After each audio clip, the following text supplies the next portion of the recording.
رب العالمين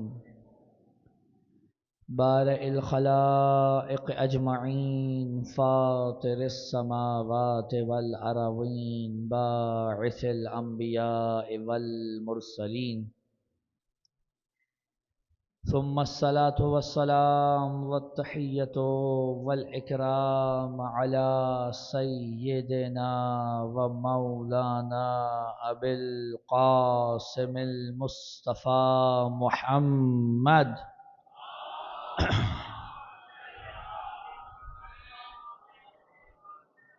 وعلى أهل البيت الطيبين الطاهرين المعصومين المظلومين المنتجبين المنتخبين ولعنة الله على أعدائهم أجمعين من الأولين والآخرين يا رب العالمين. أما بعد فقد قال سبحانه وتعالى في محكم كتابه المجيد: أعوذ بالله من الشيطان الرجيم بسم الله الرحمن الرحيم إنما يريد الله ليذهب عنكم الرجس أهل البيت ويطهركم تطهيرا.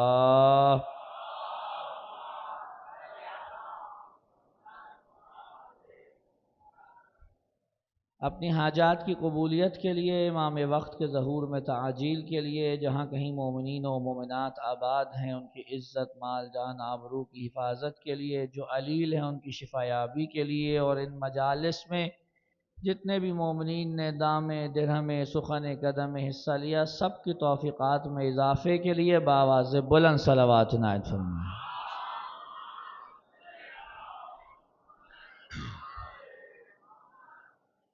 عزیزان محترم، سلسلہ گفتگو کی چوتھی نشست ہے،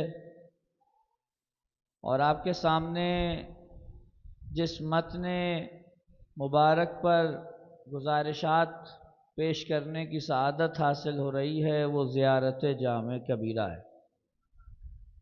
یہ زیارت میرے مولا امام نقی علیہ السلام نے اپنے ایک صحابی کو تعلیم فرمائی، اور اس کے اندر ایسے جملے موجود ہیں کہ جو ہمیں بتاتے ہیں امامت اور امام کے بارے میں ایک شیعہ کا کیا عقیدہ ہونا چاہیے۔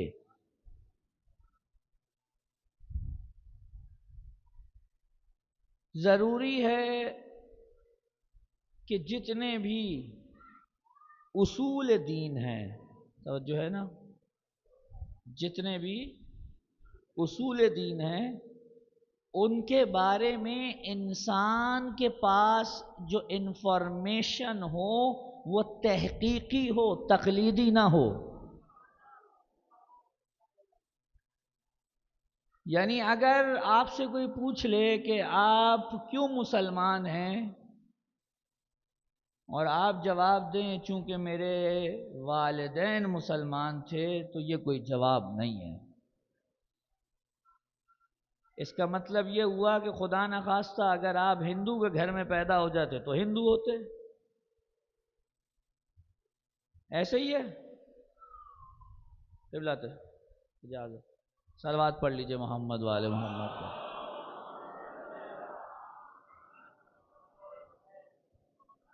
اگر آپ ہندو کے گھر میں پیدا ہو جاتے تو ہندو ہوتے، یہ کیا جواب ہے؟ آپ کو یہ بیان کرنا ہے کہ میں اگر خدا کو وحدہ لا شریک مانتا ہوں تو کیوں مانتا ہوں، اگر میں رسول کو خاتم المرسلین مانتا ہوں تو کیوں مانتا ہوں، اگر علی کو امیر المؤمنین مانتا ہوں تو کیوں مانتا ہوں،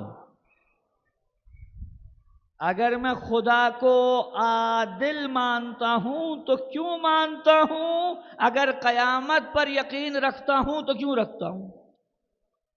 اگر اس کیوں کا آپ کے پاس جواب نہیں ہے تو جائیں اور تلاش کریں۔ اس دنیا میں خدا نے آپ کو فقط کھانے پینے کے لیے نہیں بھیجا حضور،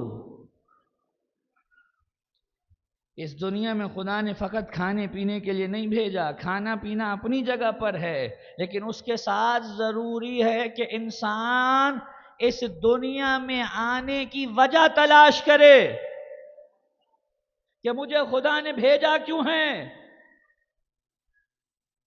ان ملحدوں کی طرح سے نہ ہو جائیں ہم کہ جو کہتے ہیں آئے، کھایا پیا، موج عیش کی اور چلے گئے، نہ آنے سے پہلے کچھ تھا نہ جانے کے بعد کچھ ہوگا۔ کم از کم امام علی کا نام لیوا یہ نہیں کر سکتا۔ صلوات پڑھ لے محمد وآل محمد پر۔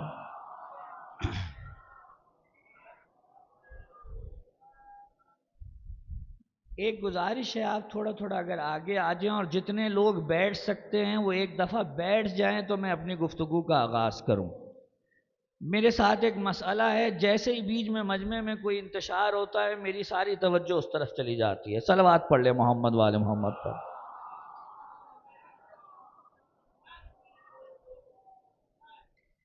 تو کل گفتگو ہو رہی تھی السلام علیکم،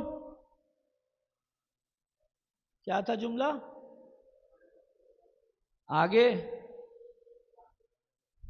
یا اہل البیت النبوہ۔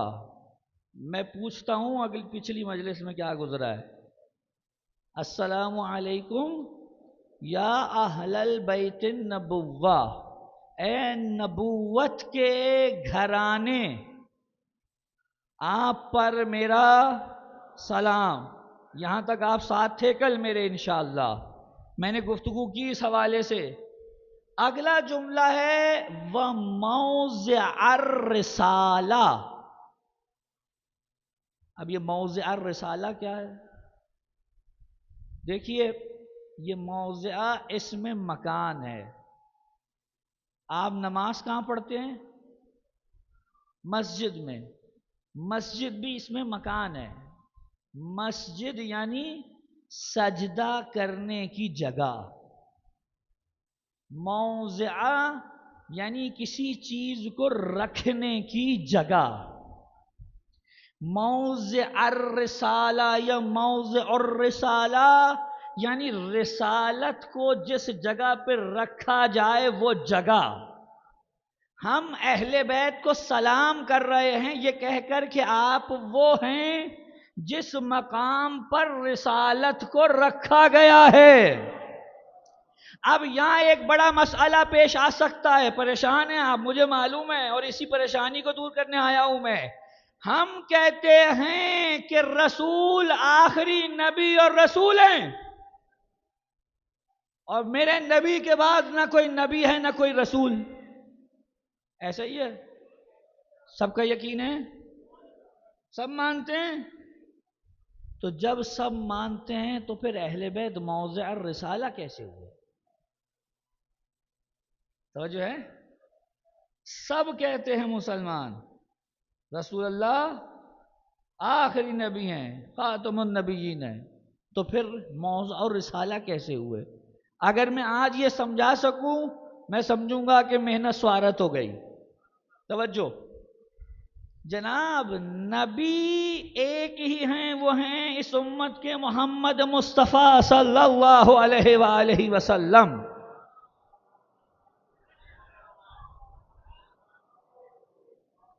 رسول بھی وہی ہیں، ذہن میں رکھیے گا۔ رسول پر رسالت ختم ہوئی ہے، خدا کرے میرا جملہ سمجھیں، رسول پر رسالت ختم ہوئی ہے، رسول کی رسالت ختم نہیں ہوئی۔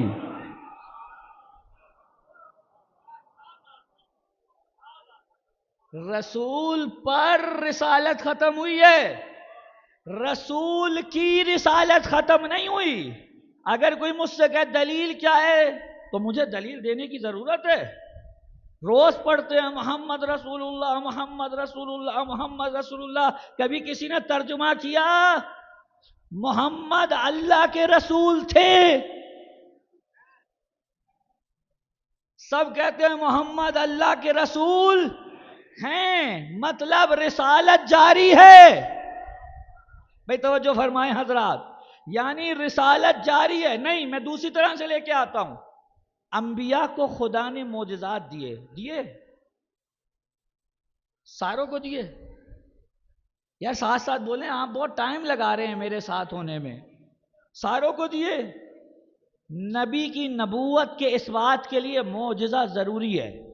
اب وقت نہیں ہے کہ میں اس طرف جاؤں، میں نے صرف ایک ٹکڑا اٹھانا ہے یہاں سے آپ کو ساتھ لینے کے لیے۔ معجزہ کہتے ہیں کسے؟ اب ہمارے ہاں تو ہر وہ چیز جو عام طور پہ نہ ہوتی اور ہماری عقل میں نہ آتی ہم کہتے ہیں یہ معجزہ، چلو بھائی جان چھٹی۔ جبکہ علم کلام میں معجزہ، قبلہ تشریف فرمائے، آپ بعد میں ان کو پکڑ لیجئے گا جو میں غلط کہوں تو،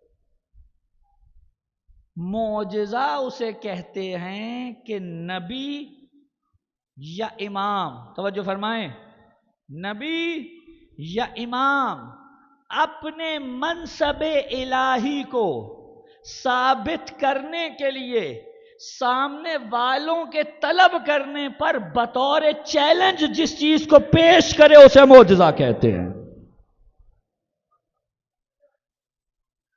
کہ میں خدا کا نمائندہ ہوں اور سامنے والوں نے کہا کہ اگر نمائندے ہو تو پیش کرو کچھ، ہمیں یقین تو ہو، تو وہ کوئی ایسی چیز پیش کرے جو عام انسان کے بس کا روگ نہ ہو، تو معلوم ہو ہاں اس کا رابطہ اس سے ہے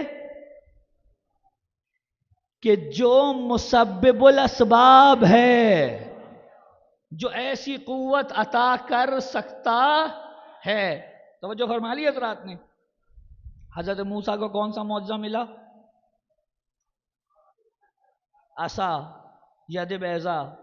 عیسیٰ علیہ السلام کو کیا معجزہ ملا؟ مردے بھی زندہ کر دیتے تھے، کوڑیوں کو ٹھیک کر دیتے تھے، اندھوں کو صحیح کر دیتے تھے، متعدد معجزات۔ توجہ ہے؟ کبھی سوچا کہ خدا نے یہ سارے انبیاء کو الگ الگ معجزے کیوں دیے؟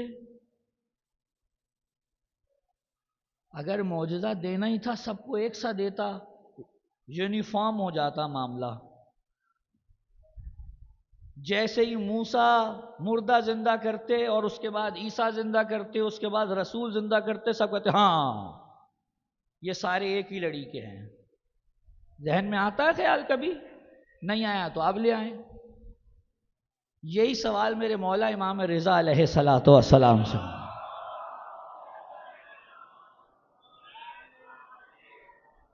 یہی سوال ہوا میرے مولا سے، اور جب میرے مولا سے یہ سوال ہوا نا تو امام نے کہا اپنی عقل کے مطابق مشیت خدا کے راز سلجھانے کی کوشش نہ کرو۔ ابے تمہیں کیا معلوم کہ کیوں جدا تھے؟ اب ہم بتاتے ہیں کیوں جدا تھے۔ امام نے فرمایا معجزہ ہمیشہ زمانے کے اعتبار سے دیا جاتا ہے، کیونکہ حضرت موسیٰ کے دور میں جادو کا بڑا زور تھا، لہذا معجزہ وہ دیا جو جادو کو توڑ دے۔ کیونکہ عیسیٰ کے زمانے میں طب کا بڑا دورہ تھا، اس لیے معجزہ وہ دیا جو کسی طبیب کے بس کا روگ نہیں تھا۔ وہ برے کو اچھا کر سکتے تھے، مردے زندہ نہیں کر سکتے تھے۔ وہ آنکھوں میں درد کو ٹھیک کر سکتے تھے، اندھے کو آنکھیں نہیں دے سکتے تھے۔ اب جب بات آئی رسول پر تو عرب کو دو چیزوں پہ بڑا ناز تھا، ایک اپنی زبان پہ بڑا ناز تھا، ایک اپنی تلوار پہ بڑا ناز تھا۔ خدا نے کہا اے محمد جب بھی یہ تم سے زبان کی بات کرے تو قرآن پیش کر دینا، جب تلوار کی بات کرے حیدر کرار۔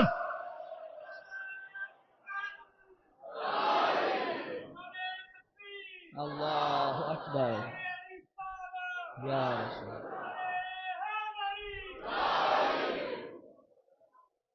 قرآن، توجہ ہے کہ نہیں ہے؟ قرآن معجزہ ہے رسالت مآب کا۔ رسول کی رسالت کا معجزہ کیا ہے؟ قرآن۔ اس ساری بحث کے لیے یہاں تک لے کے آیا ہوں، توجہ چاہتا ہوں۔ موسیٰ کا معجزہ دیکھا ہے؟ بھئی آپ نے دیکھا ہے؟ عصا کو اجدر بنتے دیکھا ہے؟ ہاتھ کو بغل سے سفید ہوتے دیکھا ہے؟ عیسیٰ کو مردے جلاتے دیکھا ہے؟ اندھوں کو بینا کرتے دیکھا ہے؟ کوڑیوں کو شفا دیتے دیکھا ہے؟ فقط سنا ہے۔ پروردگار یہ کیا بات ہوئی؟ کہ یہی تو بتانا ہے، موسیٰ اور عیسیٰ کی نبوتوں نے ختم ہو جانا تھا، اس لیے انہیں وہ معجزہ نہیں دیا جو جاوید ہو۔ محمد کی نبوت نے قیامت تک جانا ہے، اس لیے معجزہ بھی وہ دیں گے جو قیامت تک جائے گا۔ وہ معجزہ دیا۔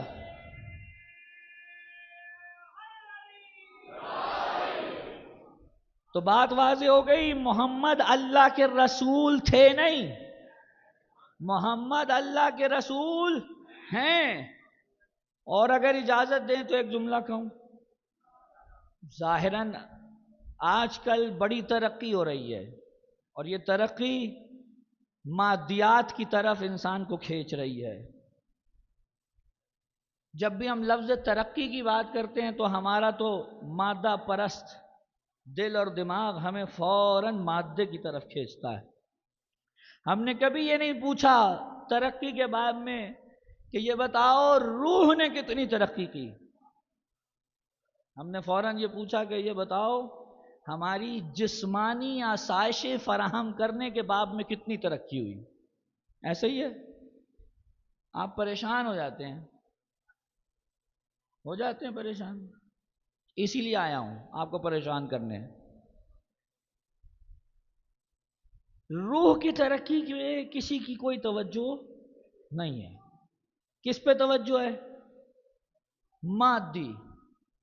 پہلے پلنگ پہ سوتے تھے، نہیں پہلے زمین پہ سوتے تھے، پھر پلنگ چارپائی آئی، پھر بیڈ آ گیا، اب بیڈ میں بھی واٹر بیڈ آ گئے،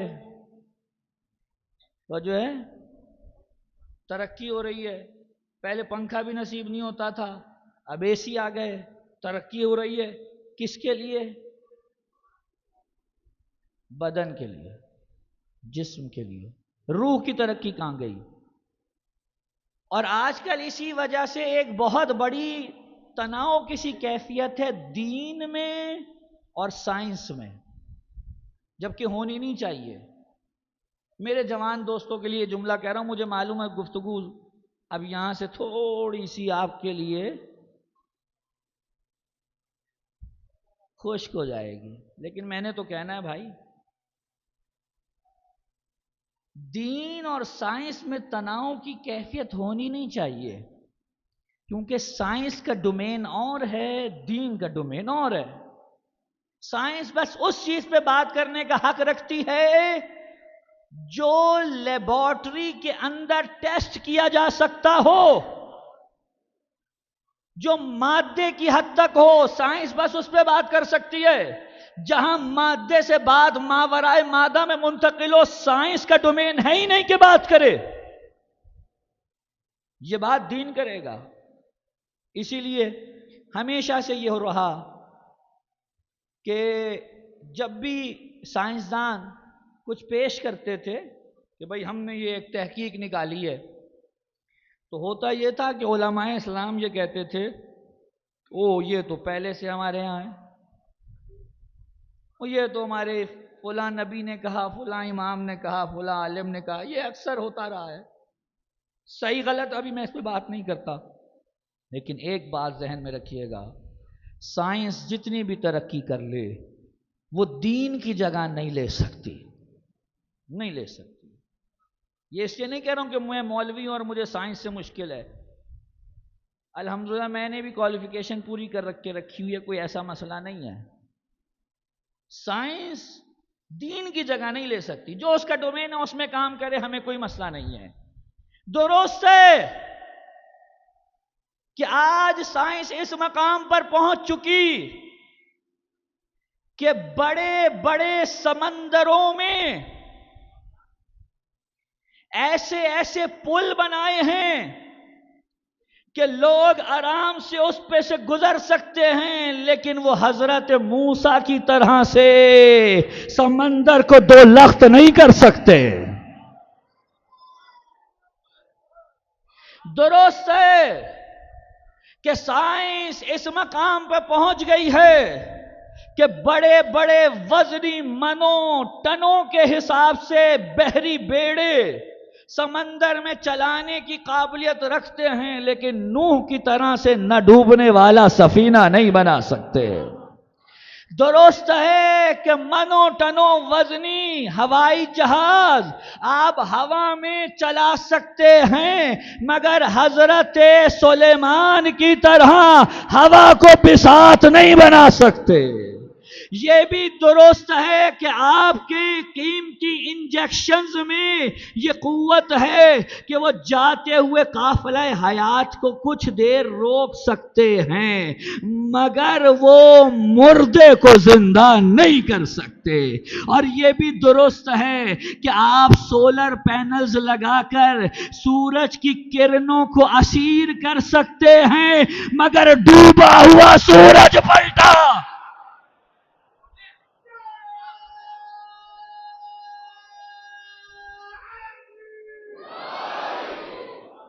اور یہ بھی درست ہے آپ نے ترقی کر لی اس مقام تک کہ ایسی دوائیں بنائیں جن میں شفا ہے، لیکن آپ خاک کو خاک شفا نہیں بنا سکتے۔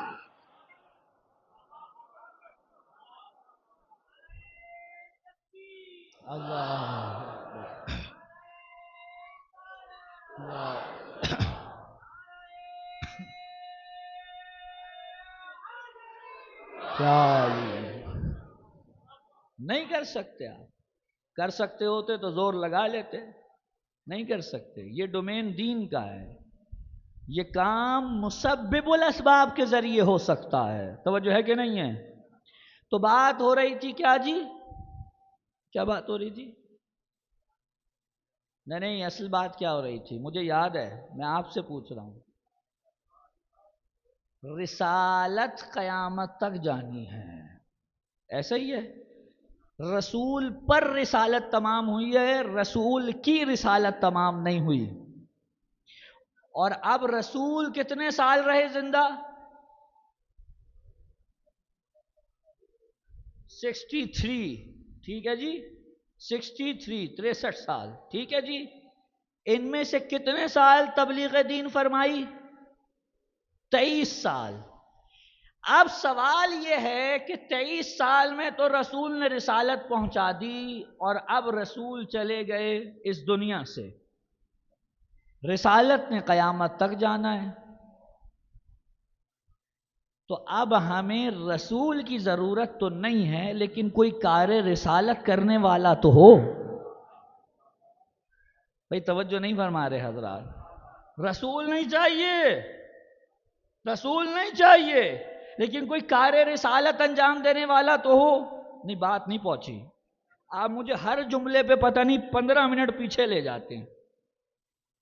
میں عرض کرتا ہوں یہ کار رسالت کیا ہے؟ حضور قرآن کہہ رہا ہے لَقَدْ كَانَ لَكُمْ فِي رَسُولِ اللَّهِ أُسْوَةٌ حَسَنَةٌ، ایسے ہی ہے؟ تمہارے لیے بہترین نمونہ عمل رسول کی سیرت ہے، رسول کی سیرت ہے، ایسا ہی ہے جی؟ توجہ ہے؟ اسوہ رسول بہترین نمونہ عمل ہے، سب کے لیے۔ آپ نے ساتھ ساتھ بولنا ہے، یار وقت نہیں ہے آج میرے پاس۔ سب کے لیے، اگر سب کے لیے، سب سے یہی کہہ رہے ہیں سب کے لیے، ہر مقام پر، ہر مقام پر ایسے ہی ہے؟ میں کہتا ہوں نہیں ہے، میں کہتا ہوں نہیں ہے۔ میں بھی عرض کرتا ہوں، دیکھیے سیرت کا کیا معنی ہے، توجہ چاہتا ہوں۔ قرآن مجید میں 2 لفظ استعمال ہوئے ہیں، ایک ہے اتباع، ایک ہے اطاعت۔ توجہ ہے؟ اتباع، اطاعت۔ اتباع یعنی پیروی، اطاعت یعنی حکم کی تعمیل کرنا۔ پورے قرآن میں خدا نے کسی ایک جگہ بھی یہ نہیں کہا میری اتباع کرو۔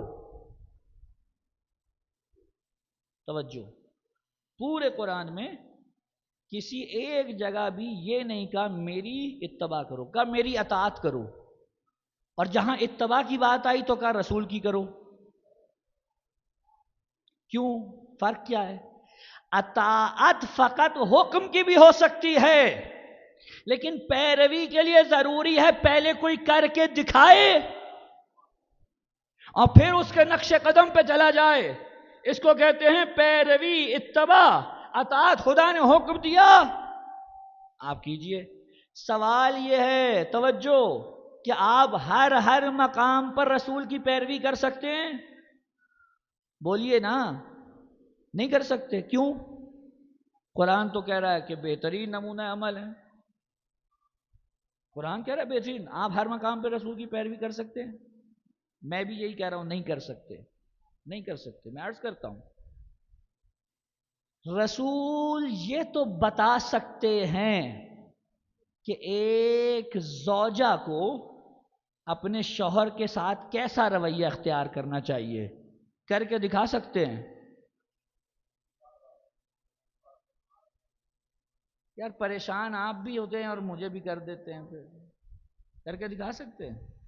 رسول بتا سکتے ہیں بیٹی کو باپ کے ساتھ کیسا ہونا چاہیے، کر کے دکھا سکتے ہیں۔ رسول ظاہراً مرد ہیں، نہیں کر سکتے نا۔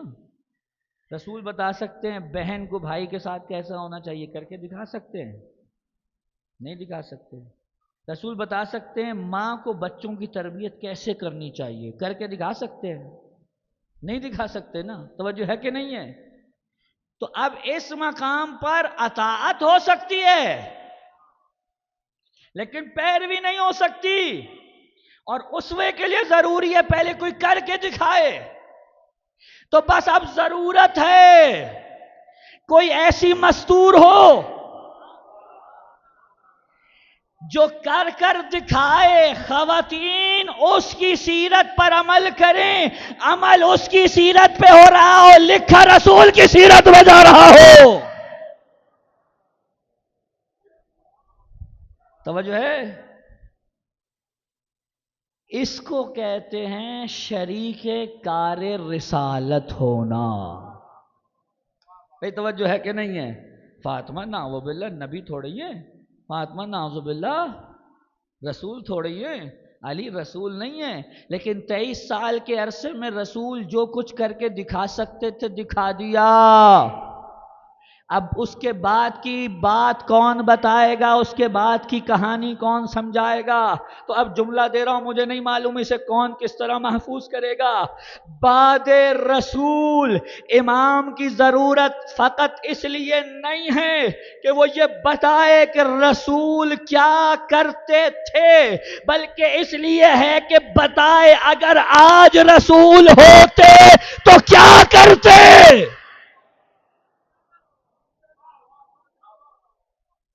یہ تو کوئی بھی بتا دے گا رسول کیا کرتے رہے۔ توجہ ہے کہ نہیں؟ آج ہوتے تو کیا کرتے؟ اگر اس جملے کی قوت محسوس کرنا چاہیں، اس کی تشریح کروں، آج ہوتے تو کیا کرتے؟ بس ہم نے تو یہ کہا اب رسول نہیں ہیں لیکن علی تو ہیں، آپ کو لگ رہا ہوگا علی نے کسی کے خلاف تلوار اٹھائی ہے، ہم نے تو یہ کہا ہی نہیں کہ علی نے اٹھائی ہے، ہم تو یہ دیکھ رہے ہیں دستے میں ہاتھ علی کا ہے، چلا رسول رہے ہیں۔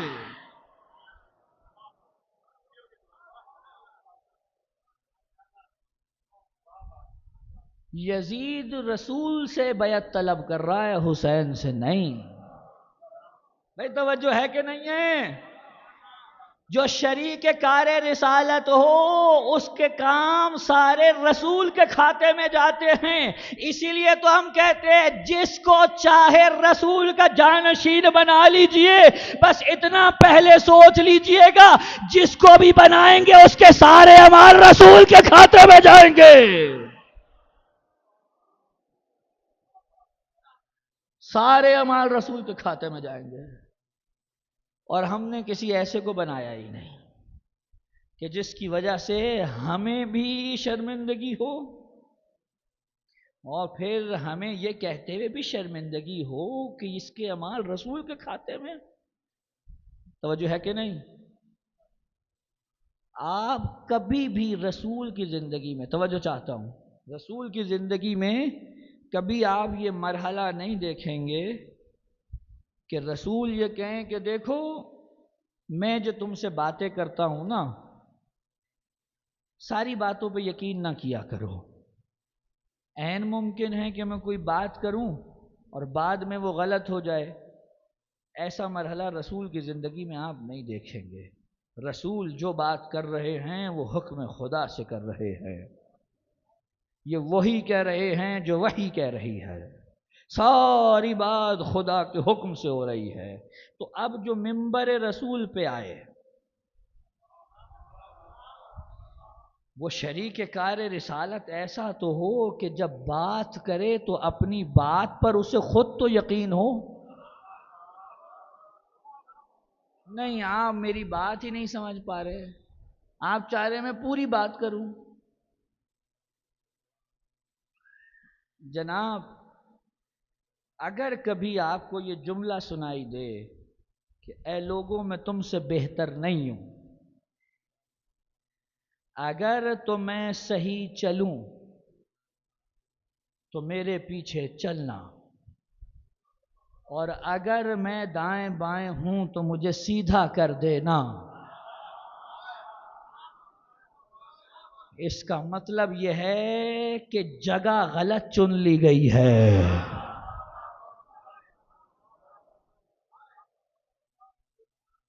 یہ بالکل یوں ہے، میں اپنے جوانوں کو ذرا اپنے ساتھ کر لوں کیونکہ مثال دیتے ہیں تو بات واضح ہو جاتی ہے، ذرا تقریب ذہن کی نزدیک ہو جاتے ہیں۔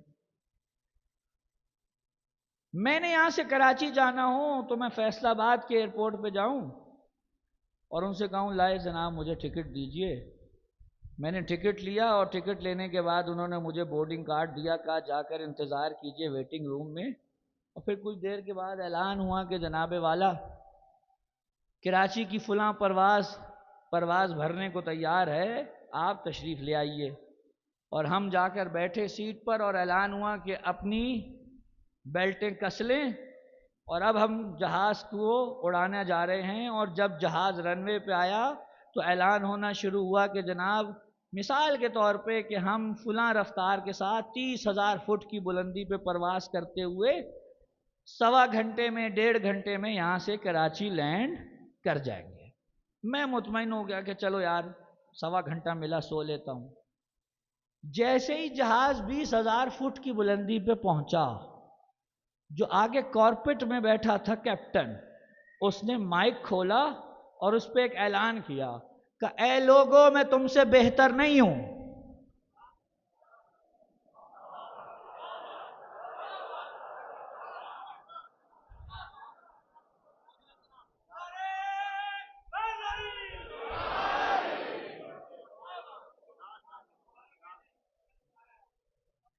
اے لوگوں میں تم سے بہتر نہیں ہوں، اگر میں جہاز صحیح چلاؤں تو چپ کے بیٹھے رہنا، اور اگر جہاز چلانے میں غلطی کروں تو مجھے آ کے بتانا کہ صحیح کیسے چلاتے ہیں۔ اب وہ جو 200 سواری بیٹھی ہوگی اس کا کیا حال ہوگا؟ بتائیے اس کا کیا حال ہوگا؟ کچھ کہیں نہ کہیں اتنا تو کہیں گے بھائی اگر چلانا نہیں آتا تھا تو آگے بیٹھے کیوں تھے؟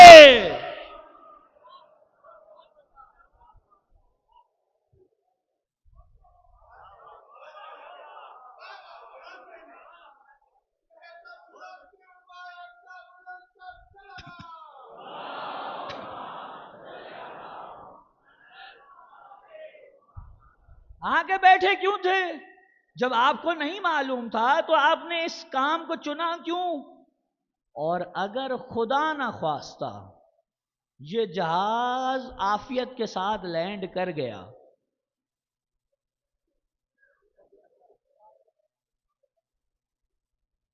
تو مقدمہ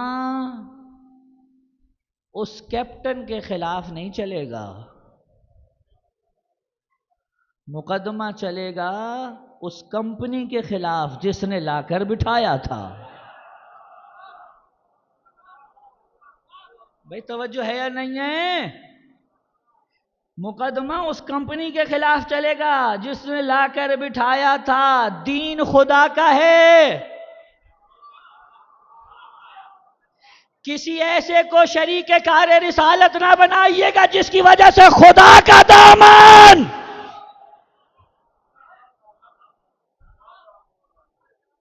صلوات پڑھے محمد والے.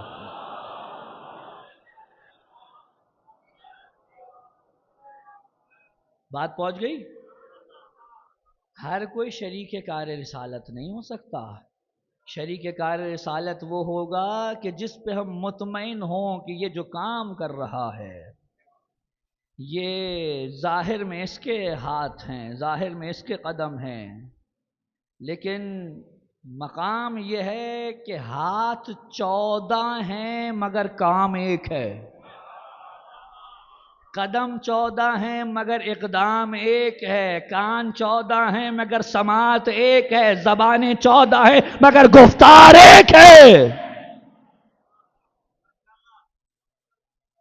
ایسا شریک کار رسالت چاہیے. اب سمجھ میں آئی موضع الرسالہ یعنی کون؟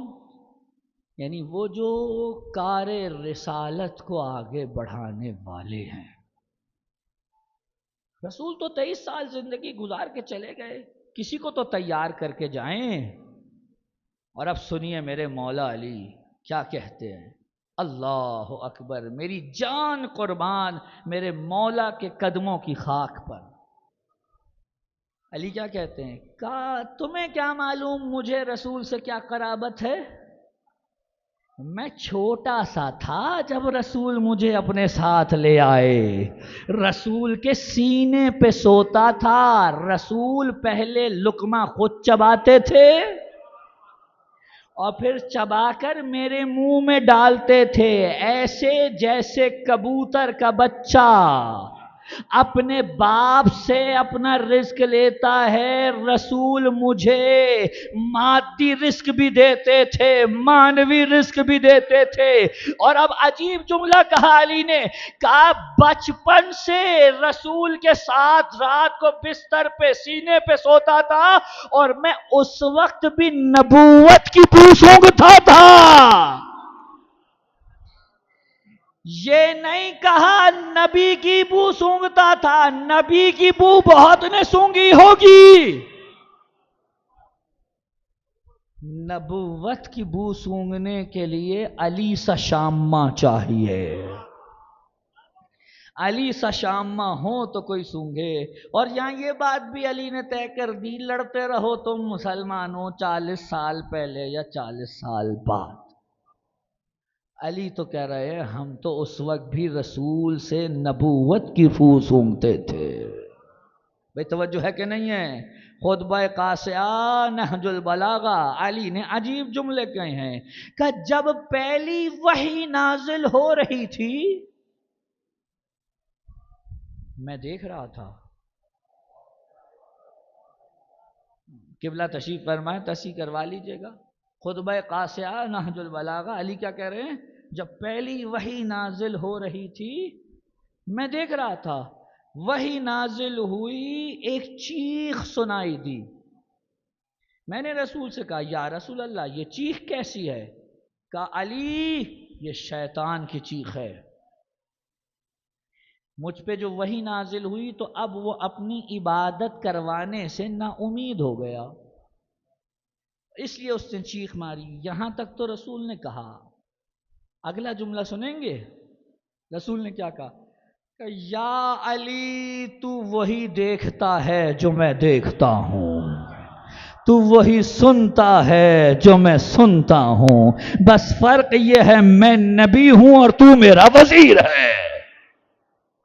دنیا نہیں معلوم کن کے پیچھے چل پڑی، کیسے کیسوں کے پیچھے جا پڑی. پہلی وحی کا حال سنانے کے لیے وہ آ گئے جو اس وقت موجود ہی نہیں تھے. بھائی ہم کسی ایسے سے کیوں سنیں جو وحی اترنے کے نہیں معلوم 18-20 سال بعد مسلمان ہوا؟ ہم اس علی سے کیوں نہ پوچھے جو وحی اتر رہی تھی وہ دیکھ رہا تھا.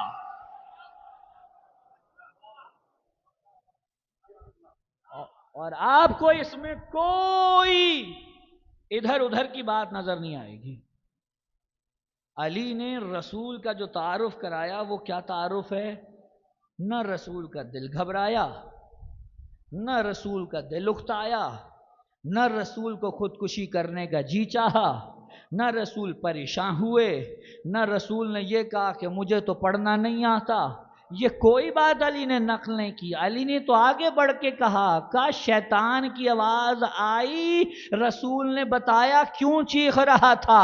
یعنی علی بتا رہے ہیں اگر رسول کا تعارف سیکھنا ہے تو ہم اہل بیت سے سیکھو، دائیں بائیں سے نہیں۔ وہ لوگ کیا جانے رسول کو کہ جنہوں نے رسالت کا معیار یہ طے کر لیا ہے کہ نعوذ باللہ رسالت ملنے سے پہلے رسول گناہ کبیرہ و صغیرہ کر سکتا ہے۔ وہ کیا طے کریں گے رسول کے مقام، رسول کی شان؟ افسوس ہوتا ہے، افسوس ہوتا ہے۔ ایک پیغام دینا چاہ رہا ہوں، آج کی تقریر تمام ہوئی۔ آپ علی کو چھوڑیے، فاطمہ کو چھوڑیے، دیگر خلفاء کو چھوڑیے، یہ تو بعد میں ہے، سب سے پہلے تو رسول ہیں۔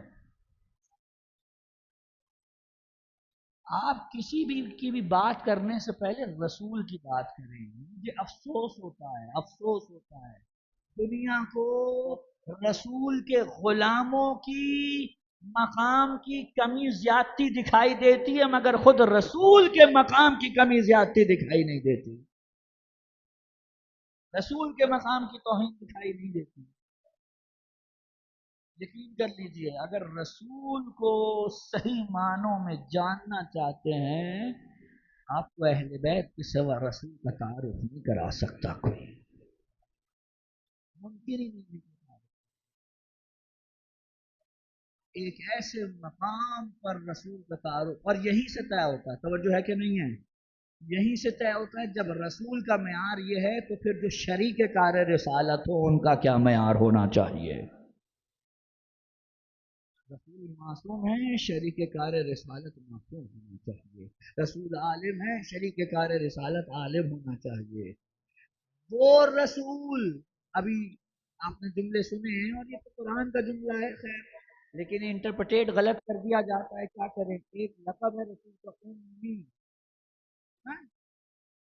امی قرآن میں استعمال ہوا ہے، امی، اس کا کیا ترجمہ کرتے ہیں؟ ان پڑھ۔ کتنے افسوس کی بات ہے جب ترجمہ آتا ہے وہ مکرو و مکر اللہ اللہ خیر الماکرین، ایک ہی جملے میں 3 مرتبہ ایک ہی لفظ آیا ہے، لیکن جملے کا ترجمہ آپ کیا کرتے ہیں؟ انہوں نے مکر کیا اور ایک تدبیر اللہ نے کی، اور اللہ بہترین تدبیر کرنے والا ہے۔ کرو نا، اللہ نے بھی مکر کیا، نہیں کرتے؟ نہیں، مقام الوہیت کے خلاف ہے کہ ہم یہاں مکر کا ترجمہ مکر ہی کر دیں، یہاں ترجمہ تدبیر ہو جائے۔ تو پھر امی کا ترجمہ ان پڑھ کیوں کرتے ہو؟ پھر مقام رسالت کیوں نہیں دکھائی دیتا؟ حضور، میں اور آپ، توجہ ہے کہ نہیں ہے؟ میں اور آپ اس دنیا میں آتے ہیں، جب آئے تو کچھ پلے نہیں ہوتا، پھر چھوٹے چھوٹے لفظ بولنا سیکھتے ہیں ٹوٹی ہوئی زبان سے، پھر ٹوٹے ہوئے لفظوں سے ٹوٹے ہوئے جملے بولتے ہیں، پھر آہستہ آہستہ علم بڑھنا شروع ہوتا ہے، اور علم بڑھتے بڑھتے اس مقام پہ آتا ہے کہ الف بے پہ لکھنا سیکھتے ہیں، پھر حروف سے لفظ بنتے ہیں، لفظوں سے جملے بنتے ہیں، جملوں سے تحریریں بنتی ہیں، اور یہ سیکھنے کا عمل آخری عمر تک جاری و ساری رہتا ہے، کیونکہ جب وہاں سے آئے تھے تو صفا سادہ تھا۔ مجھے اور آپ کو اگر کوئی کہے نا امی تو مطلب ان پڑھ، درست ہے، لیکن جب رسول کو امی کہیں گے تو یہ نعوذ باللہ رسول کی حقیقت نہیں ہے، یہ رسول کی شان ہے، یعنی رسول کو امی کہنا مطلب یہ ہے ایسا شخص جس نے اس دنیا میں آ کر کسی سے نہیں پڑھا، وہ وہاں سے پڑھ لکھ کر آیا ہے۔ توجہ ہے کہ نہیں ہے؟ ایسا شخص کہ جو وہاں سے علم لدنی لے کر آیا ہے۔ ہم بھی کہتے ہیں رسول نے کسی کے سامنے زبان میں ادب طے نہیں کیا، لیکن کسی کو استاد نہ بنانا یہ آپ کے اور میرے لیے مقام رذیلت و ذم ہو سکتا ہے، اس نبی کے لیے نہیں جسے خدا وہاں سے علم علم بھی وہ کہ جو اپنی جناب سے عنایت کیا ہو۔ گفتگو روک دینا نہیں ہوتا، کل آگے بڑھیں گے۔ حضور یہ ہے شریک کار رسالت۔ دنیا آ کر امام حسین کو بار بار روک رہی تھی، مت جانا۔ حسین کیا کہہ رہے تھے؟ نہیں مجھے جانا ہے، مجھے جانا ہے۔ جب بہت زیادہ لوگوں نے کہا نا تو جانتے ہیں امام حسین نے کیا کہا؟ کل نانا رسول خواب میں آئے تھے، کہہ گئے ہیں بیٹا تجھے بھی شہید ہونا ہے اور زینب اور ام کلثوم کو اسیر ہونا ہے۔ یعنی حسین نے بتا دیا میں یہ جو کام کر رہا ہوں یہ تمہیں لگ رہا ہے حسین کر رہے ہیں، حقیقت میں اس کے پیچھے رسول شریک سارے وقت میں کہ آج میں ان بچوں کا ذکر کروں کہ جو کوفے میں ایسے رولے کہ اس کے بعد نہ کبھی باپ کا منہ دیکھا نہ کبھی ماں کا منہ دیکھا۔ مسلم کی شہادت کے بعد بچے اسیر ہوئے، کئی ماہ تک قید خانے میں۔ ایک دن چھوٹے شہزادے سارا دن ہم پڑے رہتے ہیں، کھانا بھی مختصر سا آتا ہے، کیوں نہ ایسا کریں ایک وقت معین کریں، اس کو کر کے روزہ رکھ لیں اور شام کے وقت افطار کریں۔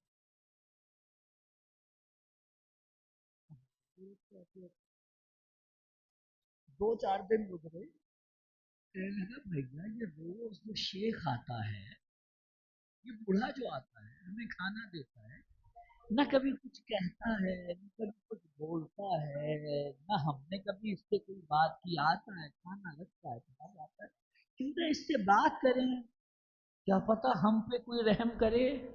کہ بھیا تمہیں تو معلوم ہے جب سے بابا گئے ہیں کوفے میں ہم پہ کسی نے رحم نہیں کھایا، پھر بھی بات کرنے میں کوئی مذائقہ نہیں ہے۔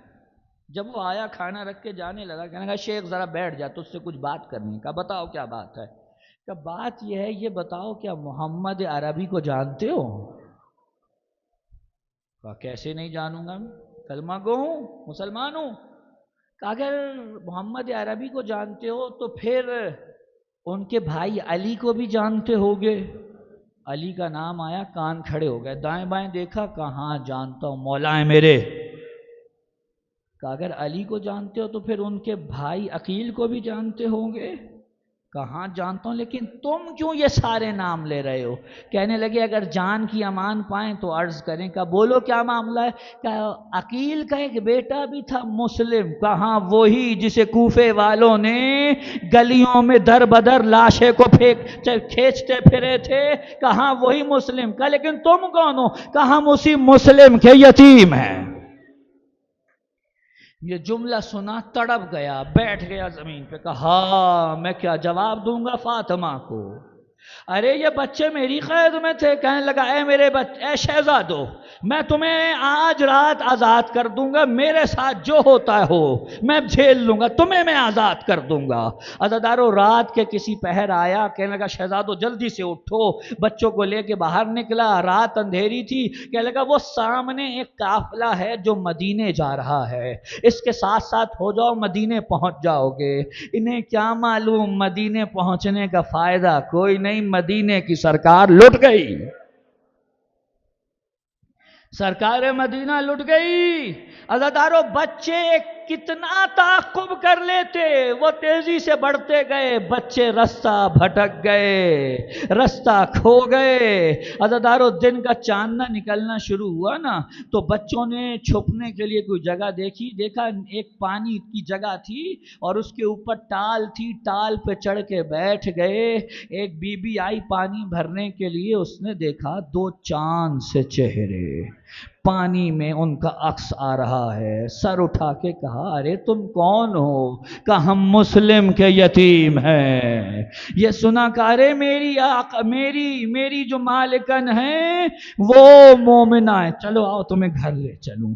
گھر آئے، مومنہ کو پتا چلا نا، وہ صدقے واری ہو گئی کہ ارے مسلم کے یتیم، اہل بیت کے بچے میرے گھر میں، نہلایا دھلایا، نئے کپڑے پہنائے، کھانا کھلایا، پانی پلایا، اور اس کے بعد کہنے لگی آقا زادو ایک آپ سے میں پہلے سے پیشگی معذرت چاہتی ہوں، میرا جو داماد ہے نا اس کا ابن زیاد کے دربار میں آنا جانا رہتا ہے، آج کی رات کسی طرح آپ اس کال کوٹری میں گزار لیں، کل کسی بھی طرح میں آپ کو یہاں سے نکال دوں گی۔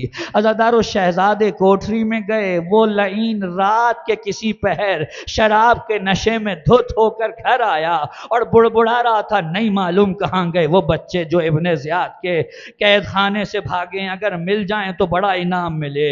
مومنہ کہنے لگے ارے کیوں دل زہرا کی بد دعائیں لیتا ہے، ارے جانے دے ان بچوں کو، یہ آ کر پڑھ کر سو گیا۔ عجیب ماجرا ہوا، شہزادوں کے کوٹری سے رونے کی آوازیں آنا شروع ہوئیں۔ ماجرا کیا تھا؟ چھوٹے شہزادے نے بڑے سے کہا بھیا میں نے خواب دیکھا ہے۔ کیا خواب دیکھا ہے؟ کہا میں نے بھی خواب دیکھا ہے لیکن پہلے تم بتاؤ کیا خواب دیکھا ہے؟ کہا میں نے خواب دیکھا ہے رسول اللہ تشریف فرما ہے، ان کے ساتھ مولا علی بیٹھے ہیں، ان کے ساتھ ہمارے بابا مسلم بیٹھے ہیں۔ رسول اللہ نے کہا علی مسلم سے کہو بچوں کو کہاں نرگہ آدھا میں چھوڑ آئے ہو، مسلم جاؤ ہمارے شہزادوں کو لے آؤ۔ بس اتنا سنا بچوں نے ایک دوسرے کی گردن میں باہیں ڈالی اور رونا شروع کیا۔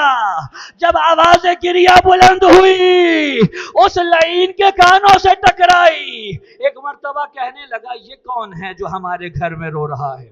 ہمارے گھر میں تو بچے نہیں ہیں۔ مومنہ نے کہا ہو سکتا ہے پڑوس سے آواز آ رہی ہو، کہا نہیں آواز تو گھر سے آ رہی ہے۔ ٹٹولتا جب پہنچا نا تو اس کا ہاتھ شہزادوں کے سروں پہ پڑا، کہا تم کون ہو؟ کہا مسلم کے یتیم۔ اس نے دوسرا جملہ نہیں سنا، بالوں سے پکڑا اور کھینچتا ہوا صحن خانہ میں لایا۔ جس جگہ پر جانور باندھتے تھے اس جگہ باندھا، چہرے پہ تماچے مارنا شروع کیے۔ کہا میں تمہیں سارا دن ہو گیا ڈھونڈ رہا ہوں، تم میرے گھر میں چھپے بیٹھے ہو، اجرکم اللہ، تم میرے گھر میں چھپے بیٹھے ہو۔ عزادارو صبح کا چاند نہ ہوا، اس لعین نے بچوں کو لیا اپنے ساتھ لے کر چلا اور اب پہنچا دریا کے کنارے، کہنے لگا بتاؤ پہلے تم میں سے کس کی گردن اڑاؤں؟ چھوٹے نے بڑے کی گردن پہ گردن رکھ دی، کہا نہیں میرے ہوتے میرے بھائی کو نہیں مارنا۔ بڑے نے چھوٹے کی گردن پہ گردن رکھ دی، کہا بڑے کے ہوتے چھوٹے کو نہیں مارنا۔ بس ابھی گفتگو چل رہی تھی، اس لعین نے وار کیا، چھوٹے شہزادے کا سر تن سے جدا ہوا، بڑے شہزادے نے بھائی کا خون چہرے پہ ملا، کہ میں رسول اللہ کی بارگاہ میں ایسے ہی جاؤں گا۔ پھر تلوار کا وار ہوا، بڑے شہزادے کی بھی گردن تن سے جدا ہوئی، اس لعین نے سروں کو تھیلے میں ڈالا اور لاشیں دریا میں پھینکے۔ عزادارو لاشیں ایک دوسرے کی گردن میں باہوں میں باہیں ڈالی اور روایت کہتی ہے الٹا بہنا شروع ہوئے۔ جو لوگ مسیب گئے ہیں وہ دیکھ سکتے ہیں دریا کی روانی کسی اور طرف ہے اور مزار کسی اور طرف ہے، الٹے بہنا شروع ہوئے۔ اس نے سروں کو اٹھایا، دربار ابن زاد میں لا کے رکھا، کہا امیر تیرے قیدی آ گئے، کہا ان کے چہرے پر خون ہے، خاک ہے، پہچانے نہیں جا رہے، کوئی جا کر ان کو دھو کر لائے۔ سر دھو کر لائے گئے۔ ابن زیاد کتنا شقی تھا، جب سر لا کے رکھے نا ایک مرتبہ بیٹھ نہیں پایا، اپنی جگہ سے کھڑا ہو گیا، کہا ارے میں نے یہ چہرے پہلے بھی دیکھے ہیں، یہ تو بڑے چاند سے چہرے تھے، ان کے چہروں پر یہ داغ کیسے ہیں؟ کہنے لگا امیر ساری رات تماچے مارتا رہا ہوں، اور وہاں دریا پر کچھ لوگوں نے دیکھا ایک برقع پوش بیوی کھڑی ہے، کہہ رہی ہے کریے والوں میرے بچوں کے لاشیں دفنا دو۔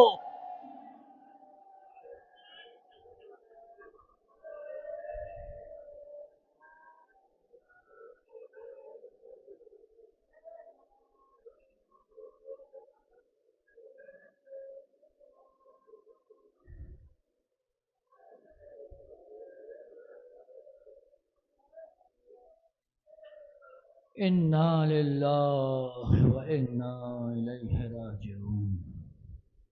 بار الہ امام زمانہ کے ظہور میں تعجیل فرما، ہمیں ان کے امان و انصار میں شامل فرما۔ پروردگار مومنین میں اتحاد و اتفاق پیدا فرما۔ ماتم حسین۔